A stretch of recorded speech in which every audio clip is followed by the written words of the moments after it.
कामचोर देवरानी।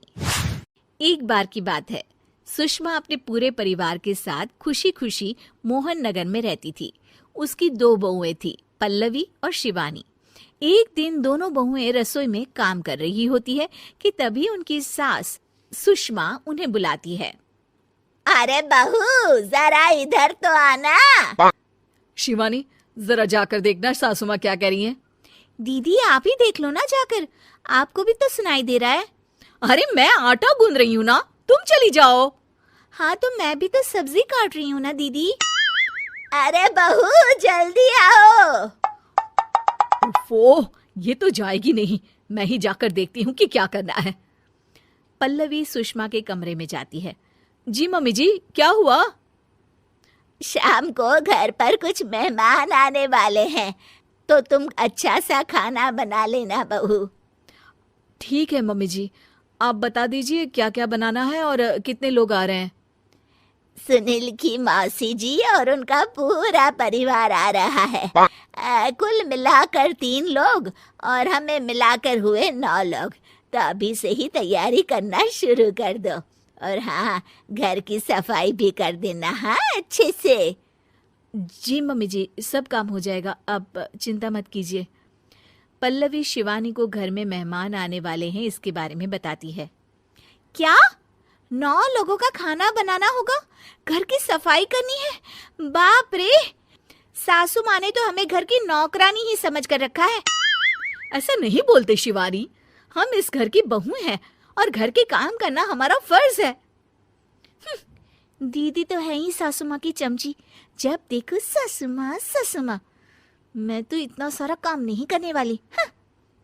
शिवानी कपड़े लेकर गमला साफ कर रही होती है और चक्कर आने का नाटक करने लगती है। मेरा सर चकरा रहा है। तभी वहां पल्लवी और सासू माँ जाते हैं। अरे बहू, क्या हो गया तुम्हें? मम्मी जी, बहुत तेज सर में दर्द हो रहा है। तुम एक काम करो शिवानी, आराम कर लो। नहीं नहीं दीदी, घर में मेहमान आने वाले हैं, मुझे आपकी मदद करनी चाहिए। अरे कोई बात नहीं शिवानी, तुम आराम कर लो, मैं सब काम कर लूंगी। ठीक है दीदी, अगर आप इतना कह रही हैं तो आराम कर लेती हूँ। शिवानी आराम से अपने कमरे में मैगजीन पढ़ रही होती है। इसे कहते हैं आराम की जिंदगी। इतना सारा काम। चलो सारा काम खत्म हो गया, शिवानी को देख आती हूँ। शिवानी अपने कमरे में ईयरफोन में गाने सुनते सुनते सो जाती है और उसके साइड में मैगजीन भी रखी होती है। पल्लवी वहां आ जाती है और वो सब देखती है। ओहो, तो मतलब सब काम चोरी का बहाना था। अभी बताती हूँ इसको। घर का सारा काम मुझे करना पड़ा और ये महारानी यहाँ मैगजीन पढ़ रही है, गाने सुन रही है। पल्लवी रसोई से एक प्लेट और चम्मच लेकर आती है और शिवानी को थाली बजाकर उठाने लगती है। शिवानी अचानक से उठती है। उठ गई महारानी, गाने भी सुन लिए, मैगजीन भी पढ़ ली। तुम तो बहुत बड़ी झूठी निकली शिवानी। तुमने सर दर्द का बहाना बनाया ताकि काम करने से बच सको। हाँ बनाया बहाना, तो क्या करती, इतने सारे काम करती। मुझे कोई शौक नहीं है चापलूसी का। क्या चापलूसी? तुम्हें लगता है कि मैं सारे काम चापलूसी के लिए कर रही हूँ? नहीं तो क्या। तभी वहां सासू माँ आ जाती हैं। अरे बहू, वो लोग बस आने ही वाले हैं, तुम तैयारियां कर लो। जी सासू माँ, तुझे तो मैं बाद में देखती हूँ। सब खाना खाने बैठते हैं और खाना शुरू करते हैं। तभी सुनील की मौसी बोलती है। वाह भाई वाह, खाना तो बहुत ही अच्छा बना है सुषमा जी, एक एक चीज में क्या स्वाद है। ये सुनकर शिवानी मुंह बना लेती है। उसे अपनी जेठानी की इतनी तारीफ रास नहीं आती। आपकी बहुएं तो बहुत ही अच्छा खाना बनाती हैं। हाँ, बनाती तो दोनों ही अच्छा है, पर आज ना ये सारा खाना बड़ी बहू ने बनाया है। छोटी बहू की तबीयत ठीक नहीं थी, सो इसलिए। मानना पड़ेगा सुषमा जी, आपकी बड़ी बहू तो बहुत ही गुणवान है।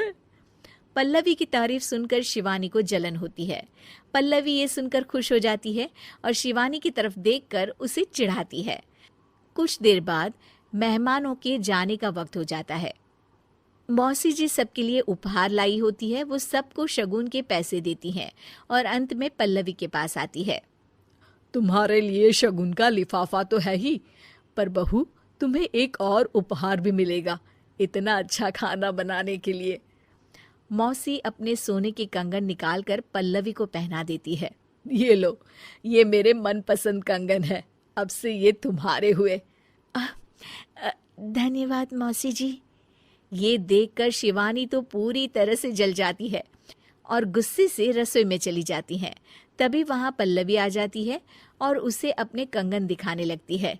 देवरानी जी, अब आपका सर दर्द ठीक तो है ना? मुझे लगता है कि अब सर दर्द शुरू हो गया होगा आपका।